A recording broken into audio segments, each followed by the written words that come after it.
እኛ ወጣቶች በሰላም ተንቀሳቅሰን ሰርተን መለወጥ አልቻልንም።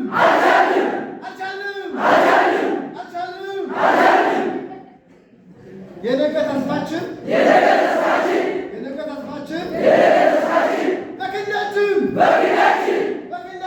በክንዳችን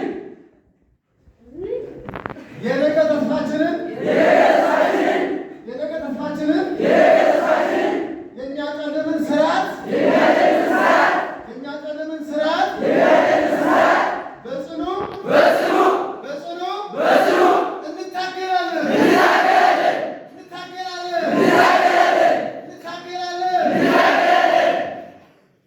ብልጽግና ሆይ እኛ ወጣቶች ልንመርጥህ ቀርቶ